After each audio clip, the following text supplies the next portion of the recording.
আসসালামু আলাইকুম। প্রিয় দর্শক, অন্য মঞ্চে আলোচনায় আপনাদের সকলকে আমন্ত্রণ। তারেক রহমান সাহেবকে ভিজিট করতে এসেছেন মার্কিন প্রেসিডেন্ট ডোনাল্ড ট্রাম্পের দক্ষিণ এবং মধ্য এশিয়া বিষয়ক বিশেষ দূত সার্জিও গর। আর এই বিশেষ অতিথি হাতে একটা লজেন্স নিয়ে এসেছেন। সেই লজেন্সটা হলো যে বাংলাদেশের উপর তারা ট্রাভেল ব্যান ৩ নাম্বার লেভেল থেকে ২ নাম্বার লেভেলে করেছেন। এই যে পুরো ভিজিটটা হয়ে গেল, এটার ১০১টা ত্রুটি আসলে যে কোনো প্রফেশনালের চোখে পড়বে, সেটা নিয়ে আলোচনা করব এবং সার্বিকভাবে পুরো বিষয়গুলা তুলে ধরব। বন্ধুরা দেখুন, এই লজেন্সটা এতটাই মানে একটাই লজেন্স, যা আর কিছু নাই।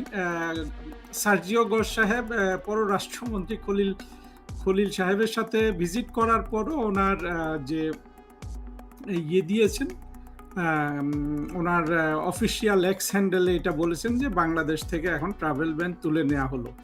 তারেক রহমান সাহেবকেও একই লজেন্স উনি দিলেন। আর ট্রাভেল ব্যানটা কি? ট্রাভেল ব্যান তো এটা ইউএস যাকে তাকে দেয়, এবং এটা দিয়েছিল ইউনূসের আমলে, যে লেভেল 3, যে বাংলাদেশ একটা অত্যন্ত বিপজ্জনক কান্ট্রি। আমি মনে করি বাংলাদেশ সেরকম বিপজ্জনক এখনো রয়ে গেছে। জঙ্গিদের দ্বারা শাসিত, জঙ্গি ভারাক্রান্ত, জঙ্গির উপদ্রবে আক্রান্ত, সন্ত্রাসে আক্রান্ত একটা রাষ্ট্র বাংলাদেশ। সেখানে ট্রাভেল ব্যান ৩ থেকে ২-এ নামিয়ে ইউএস আসলে এটা কি দিল আমি এখনো বুঝলাম না। যে একটা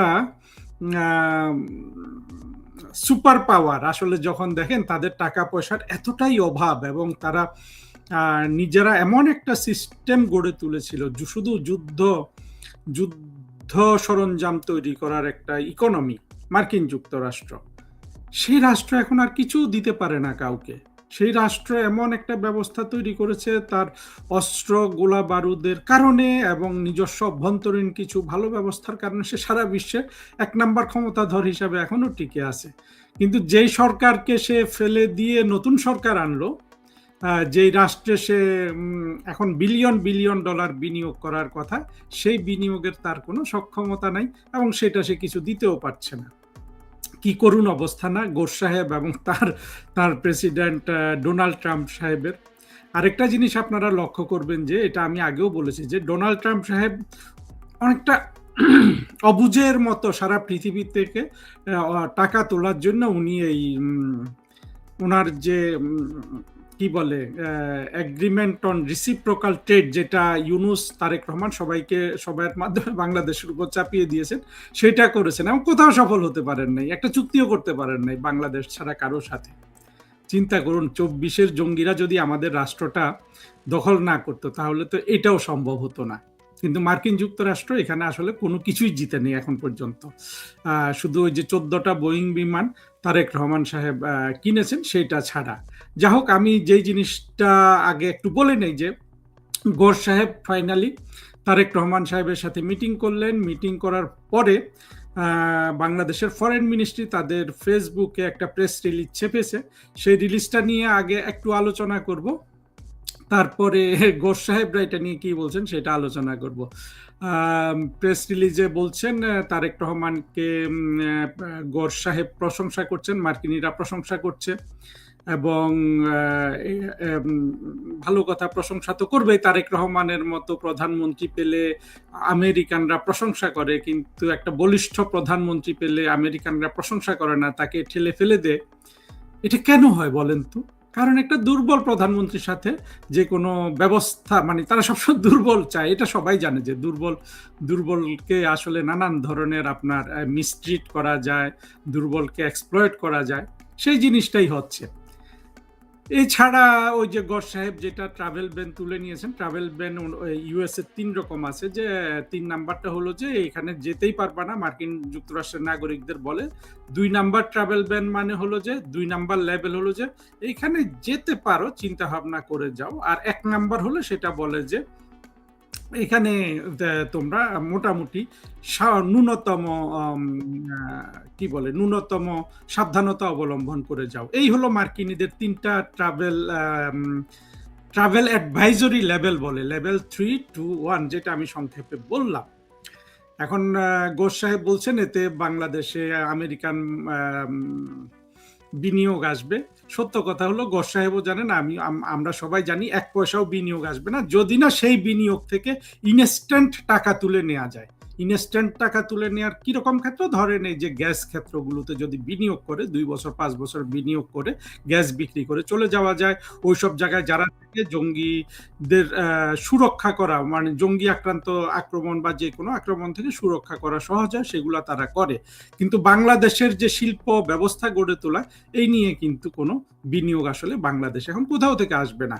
তারেক রহমান সাহেব বিনিয়োগ চেয়েছেন, তিনি কিসে বিনিয়োগ চেয়েছেন জানেন? তিনি বিনিয়োগ চেয়েছেন তুলা, সয়াবিন আর কটন, তুলা, সয়াবিন, গমের ওয়্যার হাউস, গুদাম বাংলাদেশে নির্মাণ করার জন্য। চিন্তা করেন, মার্কিনীদের কাছে তারেক রহমান সাহেব তুলা, গম আর সয়াবিন তেলের গুদাম বানানোর অনুরোধ করে। মাননীয় প্রধানমন্ত্রী একটা গাড়ির কারখানা করার জন্য বলেন, ওরা তো ওদের যে বড় বড় গাড়ির ইন্ডাস্ট্রিগুলো ছিল, জেনারেল মোটরস, ফোর্ড, এই গাড়িগুলাও এখন আমেরিকাতে বানাতে পারে না, বিভিন্ন দেশে বানায়। বাংলাদেশে একটা ফোর্ড গাড়ির কারখানা করুক, একটা জেনারেল মোটরসের কারখানা করুক, কিংবা ওরা যে জিনিসটা আপনার কাছে বিক্রি করছে, সেই বোয়িং, তার নাক, কান, গলা ইত্যাদি খুচরা যন্ত্রাংশের একটা কারখানা বাংলাদেশে করুক, সেটা চান। কিন্তু আপনাকে চাইতে হচ্ছে কি তেল, তুলা আর গমের গুদাম। এরও কারণ আছে, কারণ হলো যে মার্কিন যুক্তরাষ্ট্র তো সেই গোলামি মাধ্যমে তুলা, তেল, গম বিক্রি চাপিয়ে দিয়েছে না বাংলাদেশের উপর। এখন তারেক রহমান সাহেবের ওগুলা সংরক্ষণে রাখার জন্য গুদাম দরকার, সেই গুদামে ইনভেস্টমেন্ট করার কথা বলছে। আসলে চিন্তা করেন আপনারা, তারেক রহমান স্যার তারেক রহমান, কি পরিমাণ দুর্ভাগ্য আপনাদের। হ্যাঁ, মার্কিন যুক্তরাষ্ট্রের মতো বিশ্বের 1 নাম্বার সুপার পাওয়ার কে আপনার এই যেটা আপনি ভুটানের কাছে চাইলেও আপনাকে বানিয়ে দিবে। ভুটান, নেপালের কাছেও চাইতে পারেন আর কি, জানি না নেপাল পারবে কিনা, তো ভুটান পারতে পারে। আর আশেপাশের দেশগুলো থাইল্যান্ড, ইন্ডিয়া, এরা তো আপনাকে এসব গুদাম বানিয়ে দিতে পারবে। চাইলে বোধহয় বাংলাদেশেরও কেউ কেউ এই গুদাম বানাতে পারে। অবশ্য গুদামের কথা বলে আপনি যদি তেল, সয়াবিন আর কি গম আনা যদি ডিলে করতে পারেন, তাহলে আমি আপনাকে সাধুবাদ দিব, যেভাবে আপনার হাত পা বেঁধে রেখেছে। কারণ এইসব পচা জিনিস তো মার্কিনীরা নিজেরা খাবে না, আপনাকে দিয়ে দিবে। হ্যাঁ, গম নাকি বঙ্গোপসাগরে ফেলে দেয় প্রতি বছর, সেই গম, সেটা এখন আর 2 কদম বাড়িয়ে এখন বাংলাদেশে বিক্রি করে দিচ্ছে। এসব খবর তো আসছে। একটু সাবধানতা অবলম্বন করেন স্যার, যদি সেই সাবধানতার জন্য আপনার এই গুদামগুলা নির্মাণের কথা বলেন, তাহলে ঠিক আছে। আরেকটা জায়গায় তারেক রহমান সাহেব অনুরোধ করেছেন যে আইটি সেক্টরে মার্কিনীদের বিনিয়োগ করার জন্য। সেখানে অবশ্য ঘোষ সাহেব একটা কথা বলছেন যে বাংলাদেশকে তিনি সিলিকা প্যাক্সের অধীনে দেখতে চান। সিলিকা প্যাক্স হলো মার্কিনীরা এই যে আইটি, এআই, কম্পিউটার, এই সংক্রান্ত তাদের যে প্রযুক্তি আছে, সেই প্রযুক্তিতে সহযোগিতা বা যেসব রাষ্ট্রকে সাথে তারা ব্যবসা বাণিজ্য করে, জিনিসপত্র বিনিয়োগ, এগুলার একটা, অর্থাৎ আইটি এবং আর্টিফিশিয়াল ইন্টেলিজেন্সের সহযোগিতা সংক্রান্ত তারা একটা ভার্চুয়াল, এখনো প্র্যাকটিক্যাল না, ভার্চুয়াল অ্যালায়েন্স হিসাবে বাংলাদেশকে দেখছে। এখন এটা করে বাংলাদেশে কি ওই যে ড্রোনের ফ্যাক্টরি করা বা এগুলো, এটা অবশ্য সুদূর পড়া হতো, ওরা কিছুই করবে না, বাট কথাটা খুশি করেছে, তারেক রহমানকে খুশি করতে পারে। এই তো ফরেন মিনিস্ট্রি যে কাগজ ছেপেছে, এর মধ্যে এর বেশি কিছু নাই, এগুলাই হলো তথ্য। আর সার্জিও গরের তরফ থেকে যেটা বলেছে মার্কিন যুক্তরাষ্ট্র ফেসবুকে, সেখানে আসলে একটাই কথা বলেছে যে তারেক রহমান সাহেবের উপর তারা অনেক ভরসা করছেন। মানে যা লিখেছে এই কথাগুলোর একটা লাইন আসে যে তারেক রহমান সাহেবকে ওনারা পছন্দ করেন, অনেক অনেক ভরসা করছে। আবার মিটিং এর সময় আমরা দেখলাম যে তারেক রহমান সাহেব কর্নেল গাদ্দাফির মতো লিবিয়ার লিবিয়ার যে সাবেক একনায়ক ছিলেন তার মতো উনি একটা চেয়ারে বসে আছেন একজন মহারাজের মতো, আর ওনার ডান দিকে গেস্ট ওই যে একটা লাইনে বসিয়ে রেখেছেন। এটা কিন্তু স্যার আপনি ঠিক করেন নাই তারেক রহমান স্যার। আপনার গেস্ট যেই হোক তাকে আপনি যে চেয়ারে বসেন অন্তত সেরকম একটা চেয়ার দিবেন, আর আপনার যদি বসতে অসুবিধা হয় তো সবাই বুঝবে, আপনি তাকে একটা ভালো চেয়ার দিয়ে অন্যদের থেকে একটু আলাদা করবেন। এই সৌজন্যটুকু কিন্তু আপনার লোকজন করতে পারলো না। সবাই এখন আপনার হাফ হাতার শার্ট দেখাচ্ছে, যে হাফ হাতার শার্ট পরে আপনি আপনার গেস্টের সাথে মিটিং করছেন, মার্কিনী গেস্ট, হ্যাঁ, সুটেড বুটেড গেস্টের সাথে আমাদের সহজ সরল, হ্যাঁ, জনবান্ধব প্রধানমন্ত্রী হাফ শার্ট পরে মিটিং করছে। আমি খুব পছন্দ করছি আপনার হাফ শার্ট দেখে, আপনাকে আমার একেবারে খুব ভালো লেগেছে। কিন্তু আপনার যদি গত 4 মাসের মার্চ, এপ্রিল, মে, জুনে যদি আপনি যখন সরকার চালিয়েছেন তখন যদি জিডিপি গ্রোথ ইউনুসের সময় থেকে বাড়তো, ইউনুসের সময় পুরাটাতে হয়েছে 3.5%, ওইখানে হয়েছে আপনার শাসন আমলে এসে 2.2% হয়েছে। সেটা যদি একটু বাড়াইতে পারতেন তাহলে হয়তো এগুলো আসলে কাজে লাগতো। এখন তো আপনার টাকা দরকার, টাকা মার্কিনিরা দিবে না, চাইনিজরা দিবে। চাইনিজদের আছে, চাইনিজরা আসলে সেটা দিতে চাইবে না। মার্কিনীদের সাথে যদি আপনাদের এইরকম ধরম মহরম হয় তাহলে দেখেন কতটা নাজুক অবস্থায় আপনারা আছেন। আপনাদের শারীরিক যে প্রোটেকশন বা নিরাপত্তা দরকার, দৈহিক প্রোটেকশনটা কি? আপনার নিরাপত্তা, খলিল সাহেবের নিরাপত্তা, ইউনুসের নিরাপত্তা, কিংবা 24-এর জঙ্গি হাসনাত, সার্জিস, নাহিদ, এদের নিরাপত্তার জন্য আপনার মার্কিন যুক্তরাষ্ট্রকে দরকার। যেহেতু মার্কিন যুক্তরাষ্ট্র সহ একসাথে ঢুকে সন্ত্রাসবাদের মাধ্যমে আপনারা শেখ হাসিনাকে পরাজিত করেছেন। আবার আপনাকে টাকা দরকার, টাকার জন্য তো আপনার কাছে চীনের কাছে যেতে হয়। কারণ গোর সাহেব তো একটা লজেন্স নিয়ে এসেছেন, দেখেন সেই লজেন্সটাও সে কিন্তু আমেরিকাতে বানায় নেই, বাংলাদেশে বানিয়েছে। লজেন্সটা কি? ট্রাভেল ব্যান তুলে নিলাম, হ্যাঁ, তোমার রাস্তায় কাদা ছিটিয়ে দিলাম, এখন বললাম যে এই রাস্তায় এখন আর কাদা নেই। হাস্যকর এবং পুরো জিনিসটা, এবং মার্কিনীদেরকেও আসলে দেখেন মার্কিনীরা কতটা হতাশা ব্যঞ্জক পর্যায়ে আছে, যেই জন্য তারা ইরানের সাথে যুদ্ধ করতে গিয়ে হিমশিম খায় নানান দিকে। সারা বিশ্বে মার্কিনীদের এখন কোন দৃষ্টিতে দেখবে মানুষ, তাদের দুরবস্থা কোন দৃষ্টিতে দেখবে? কোথাও পারলো না সারা পৃথিবীতে, শুধু বাংলাদেশের সাথে পারলো। একমাত্র কারণ বাংলাদেশে আমরা স্বাধীনতার এবং মুক্তিযুদ্ধের পক্ষের শক্তি বা আমাদের সরকারগুলো এই যে 71-এ পরাজিত জেনারেল নিয়াজির হাত ধরে আত্মসমর্পণের দলিলে সই করা, সেই শত্রুটাকে আমরা বাংলাদেশে থাকতে দিয়েছি, তাদের আমরা বৃদ্ধি হতে দিয়েছি, তাদের অর্থনৈতিক বিকাশে আমরা সহযোগিতা করেছি। এখন তারা কিন্তু মার্কিনীদের সাথে যুক্ত হয়ে শেখ হাসিনা সরকারকে ফেলে দিল। ফেলে দেওয়ার রেজাল্ট হলো যে 5 আগস্ট 2024 সালের বাংলাদেশের একজন মানুষের পকেটে 100 টাকা যেটা ছিল, আজকে সেটা বাংলাদেশের মানুষের পকেটে 40 টাকা হয়ে ধরা দিয়েছে। চিন্তা করেন কোথা থেকে কোথায় নামিয়ে নিয়ে এসে একটা দেশকে মাত্র 2 বছরে। আর সেই প্রেক্ষাপটে সার্জিও গোর বাংলাদেশ সফর করলেন।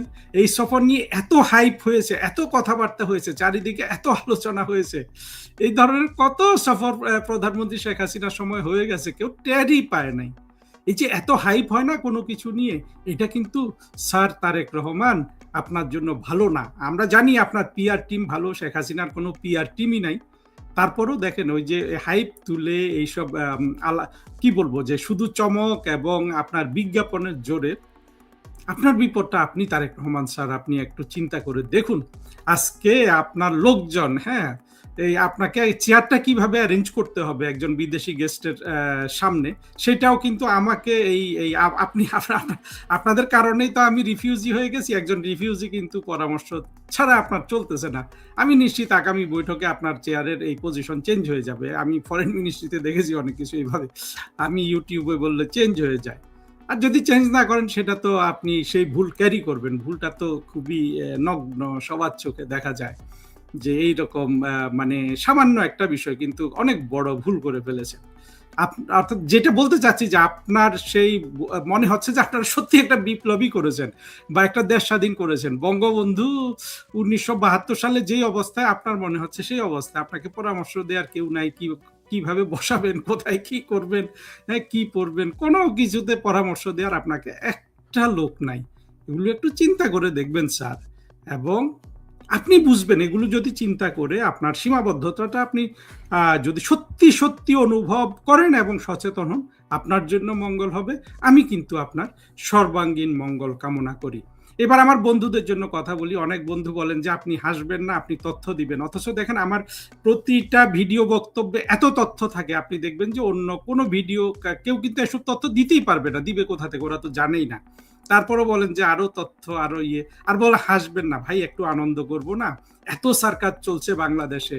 হ্যাঁ, আমার সাথে আপনারাও একটু হাসেন, এই হাসার নিন্দা না করে, কিন্তু কন্টেন্ট যেটা সেটার মূল্য তো যারা বোঝার বোঝেন, আর যারা এগুলো দেখেন না পুরোপুরি তারা বলেন যে হাসেন কেন, হাসি তো থামাবো না, তাই না? হাসবো না, আমরা এখন হাসতেও পারবো না ভাই, আপনারা কি বলেন? আপনারা তো হ্যাঁ মুক্তিযুদ্ধের পক্ষের শক্তিকে তো এখন হাসার দিন এসছে তো আমাদের।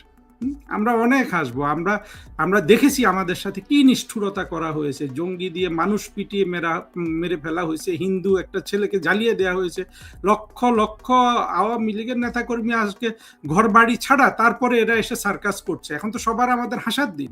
আমরা যেদিন রাষ্ট্র দখল করব, আবার দখল তো আমরা করব না, আমরা শাসনের জন্য ঢুকবো, সেই দিন আমরা এই আনন্দ থেকে আমরা তখন অন্য ধরনের আনন্দ করব। এখন আমরা আনন্দ করব যে শত্রুরা বাংলাদেশ দখল করেছে, যেই শত্রুরা আমাদের উচ্ছেদ করেছে আমাদের বাড়িঘর থেকে, তাদের দুরবস্থা দেখে আমরা অবশ্যই হাসবো। হাসবো না কেন? আমার সাথে আপনারাও হাসবেন।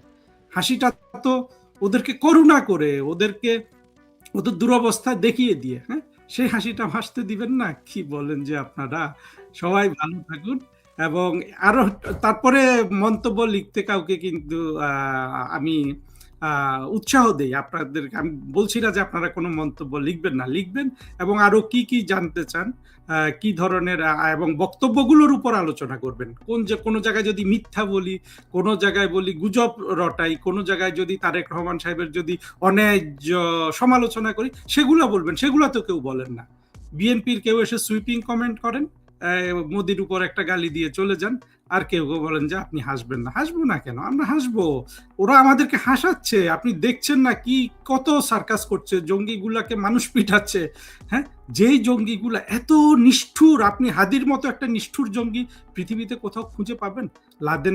লাদেনও তো এর চেয়ে অনেক ভালো ছিল। এই হাদি, নাসির দেখেন, নাসির মির্জা আব্বাসকে প্রায় মেরে ফেলেছে। এই লোকটার আজকে আর কোনো খবর নাই বাংলাদেশে। এই জঙ্গিগুলার দুরবস্থা দেখে আপনি কাঁদবেন? আপনি হাসেন আমার সাথে, সবাই হাসেন। আসুন আমরা সবাই এদের দুরবস্থা দেখে, তারেক রহমান সাহেবের জন্য আমি সহানুভূতিশীল, কিন্তু উনি তো আমাদের কথা শোনেন না, উনি তো আবার শোনেন নাসির উদ্দিন পাটোয়ারির কথা। আমরা হাসবো না, কি করব? কথাও শুনবে না তারা। আমাদের উপদেশ যেগুলো ওনাদের ভালোর জন্য নেই, সেটা যখন না নেয়, যখন তারা হাসির অবস্থা তৈরি করেন, আমরা তো অবশ্যই হাসবো। আগস্ট আমাদের শোকের মাস। জাতির পিতা বঙ্গবন্ধু শেখ মুজিবুর রহমান সহ শাহাদাত বরণকারী সকল শহীদদের প্রতি বিনম্র শ্রদ্ধা জানাচ্ছি। আগস্ট আসলেই বাংলাদেশে ষড়যন্ত্রের ডালপালা ছেয়ে যায়। আগস্ট আসলেই রাজাকারের বাচ্চারা নাচানাচি শুরু করে, কারণ আগস্টে তারা এই জাতির জন্মদাতাকে হত্যা করেছিল। আগস্টে তারা বারবার চক্রান্ত করে, এবং সেই চক্রান্তে অনেক সময় আওয়ামী লীগ হেরে যায়, যেটা 2024 সালের 5 আগস্ট হয়েছিল। গতকাল একটা সংবাদ দেখার পর বাংলাদেশে রাজাকারের বাচ্চাদের ঘরে ঘরে ঈদের আনন্দ দেখতে পাচ্ছি। কেন লেগেছে এই ঈদের আনন্দ বলতেছি, তার আগে একটা বিষয় বুঝার চেষ্টা করি চলেন। রাজনীতির ময়দানে সব সময় কোলাহল আমরা দেখি, এটাই কি শেষ কথা? কখনো কখনো নীরবতা গর্জনশীল বার্তা দেয় না? মানে নীরবতা সব সময় কি পরাজয়ের কারণ হয় না? অনেক সময় নীরবতা আরো ভয়ঙ্কর ভাবে ফিরে আসতে সহায়তা করে। চারদিকে যখন কোনো বার্তা থাকে না, প্রকাশ্যে যোগাযোগ বন্ধ থাকে, নেতাকর্মী সমর্থকদের সাথে সরাসরি যোগাযোগ হয় না, তখন অনেকেই, বিশেষ করে রাজাকারের বাচ্চারা, এটাকে দুর্বলতা মনে করে ভুল করে। কিন্তু তারা রাজনৈতিক ইতিহাস, মনস্তাত্ত্বিক খেলার গভীরতা বুঝে না। আর যারা বোঝে তারা জানে বড় কোনো ঝড়ের ঠিক আগ মুহূর্তে প্রকৃতিতে এমন একটা নিস্তব্ধতা নেমে আসে,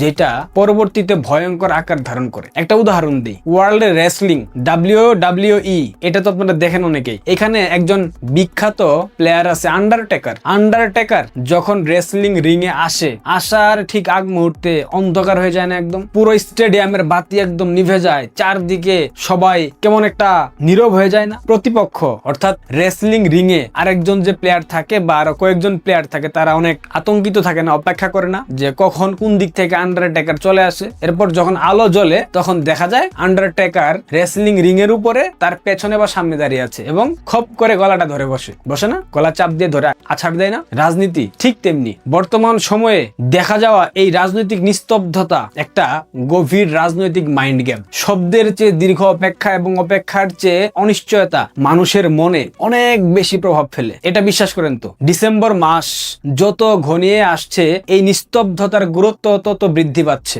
গতকাল ভারতের লোকসভায় পার্লামেন্টারি স্ট্যান্ডিং কমিটির প্রতিবেদনে আনুষ্ঠানিকভাবে জানানো হয়েছে ভারতের সুনির্দিষ্ট নীতির আলোকে কোনো বিদেশি রাজনৈতিক ব্যক্তিত্বকে তাদের ভূখণ্ডে থেকে অর্থাৎ তাদের ভূখণ্ড ব্যবহার করে অন্য কোনো দেশের বিরুদ্ধে রাজনৈতিক তৎপরতা কিংবা কার্যক্রম চালানোর অনুমতি দেওয়া হয় না। এটা একটা আইন। ভারতে বঙ্গবন্ধু কন্যা শেখ হাসিনার অবস্থান সম্পূর্ণভাবে মানবতাবাদী আশ্রয়ের নীতিমালার উপর ভিত্তি করে অনুমোদিত এবং সর্বদলীয় বৈঠকের মাধ্যমে এই নীতিগত অনুমোদন হয়েছে। এই আইনগত এবং কূটনৈতিক প্রটোকলের কারণে বঙ্গবন্ধু কন্যা শেখ হাসিনা ভারতে বসে প্রকাশ্যে রাজনৈতিক সমাবেশ, সংবাদ সম্মেলন কিংবা রাজনৈতিক কর্মকাণ্ড পরিচালনা করতে পারবেন না। তিনি কিন্তু ভারতে বসে কোনো সভা সমাবেশ, প্রেস কনফারেন্স করেন না। আর এই যে স্ট্যান্ডিং কমিটি প্রতিবেদন দায়ের করেছে এর বিরুদ্ধে কিংবা এর পক্ষে ভারত সরকার অর্থাৎ ভারতের বর্তমান ক্ষমতাসীন সরকার বিজেপি সরকার কোনো প্রতিক্রিয়া ব্যক্ত করেনি, কোনো কিছু বলেনি, কোনো কিছু সিদ্ধান্ত নেয়নি। যদি সিদ্ধান্ত নেয় যে শেখ হাসিনা ভারতে বসে কোনো প্রকার রাজনৈতিক কার্যক্রম পরিচালনা করতে পারবেন না, তাতে কি হবে? কি হবে তাতে? এটা যে একটা পলিসি, এটা কি রাজাকারের বাচ্চারা বোঝে?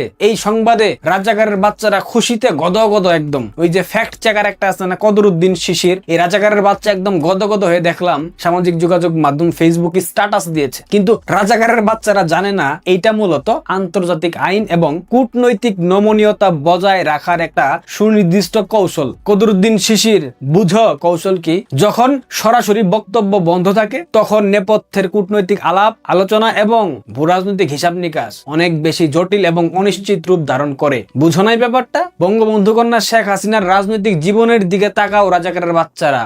লড়াই, সংগ্রাম এবং প্রতিঘাতের মধ্য দিয়েই শেখ হাসিনার জন্ম হয়েছে। শেখ হাসিনা থেকে দেশরত্ন হয়ে উঠেছেন। 1975 সালের 15ই আগস্ট সেই কালো রাত্রিতে পরিবারের প্রত্যেকটা সদস্যকে নির্মমভাবে হত্যা করা হয়েছে। এরপর উনার যে নিঃসঙ্গতা এবং অনিশ্চয়তা, এই সবকিছুর মুখোমুখি দাঁড়িয়ে তিনি লড়াই করেছেন, সংগ্রাম করেছেন। সব কাটিয়ে উঠে 1981 সালে দেশে ফিরে গণতান্ত্রিক অধিকার আদায়ের আন্দোলনে নেতৃত্ব দেওয়া ছিল তার রাজনৈতিক দূরদর্শিতার প্রমাণ। বুঝো নাই রাজাকারের বাচ্চারা? গত 1.5 দশকে উনার পরিচালনায় বাংলাদেশ অর্থনৈতিক এবং সামাজিক অবকাঠামোগত ক্ষেত্রে কি কি উন্নয়ন করেছে এটা তো বাংলাদেশের মানুষ দেখে না। এটা তো দৃশ্যমান, অদৃশ্য কোনো কিছু তো তিনি করেন নাই। সম্পূর্ণ নিজস্ব অর্থায়নে পদ্মা সেতু, এই সেতু নির্মাণের মাধ্যমে আন্তর্জাতিক চাপ এবং চ্যালেঞ্জের মুখে দাঁড়িয়ে কি পরিমাণ সক্ষমতার প্রমাণ বঙ্গবন্ধু কন্যা দিয়েছিলেন এটা বলার অপেক্ষা রাখে না। রূপপুর পারমাণবিক বিদ্যুৎ কেন্দ্র, মেট্রো রেল, কর্ণফুলী টানেল এবং পায়রা গভীর সমুদ্র বন্দরের মতো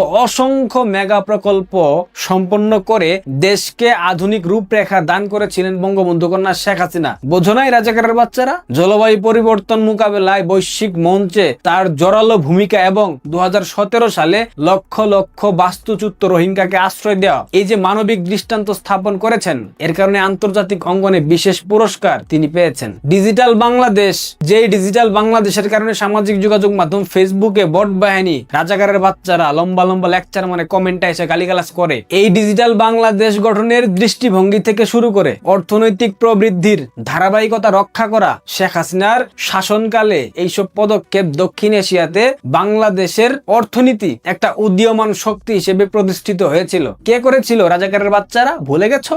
রাজাকারের বাচ্চারা কদিন পর যখন বাংলাদেশে দুর্ভিক্ষ নেমে আসবে তখন কি খাবি চেয়ে দেখবো আমরা। দক্ষিণ এশিয়ার ভূরাজনৈতিক মানচিত্রে বঙ্গোপসাগরের কৌশলগত অবস্থান এবং ভারত, চীন, আমেরিকার মতো বড় শক্তির আঞ্চলিক স্বার্থে বাংলাদেশ অত্যন্ত গুরুত্বপূর্ণ একটা সংযোগ স্থল। আন্তর্জাতিক সম্পর্কের নিয়ম অনুসারে কোন ভৌগোলিক অঞ্চলে ক্ষমতার ভারসাম্যহীনতা কিংবা দীর্ঘমেয়াদী রাজনৈতিক অস্থিরতা দীর্ঘস্থায়ী হতে পারে না, হতে দেবে না। বিশেষ করে ভারতের উত্তর পূর্বাঞ্চলীয় রাজ্যগুলা অর্থাৎ 7 সিস্টার্স, এগুলার নিরাপত্তা রক্ষা, সীমা সীমান্ত শান্ত রাখা এবং আঞ্চলিক অর্থনৈতিক প্রবাহ অক্ষুণ্ণ রাখার ক্ষেত্রে শেখ হাসিনার নেতৃত্ব অতীতে কৌশলগত ভূমিকা পালন করেছে, সামনের দিনেও করবে। বুঝো নাই রাজাকারের বাচ্চারা? যার ফলে প্রকাশ্যে রাজনীতির উপর সাময়িক কূটনৈতিক আইনি বিধিনিষেধ থাকলেও আঞ্চলিক পরাশক্তিগুলার দীর্ঘমেয়াদী নিরাপত্তায় যে হিসাব নিকাশ হবে, সেই হিসাব নিকাশে শেখ হাসিনার কৌশলগত গুরুত্ব অপরিসীম এবং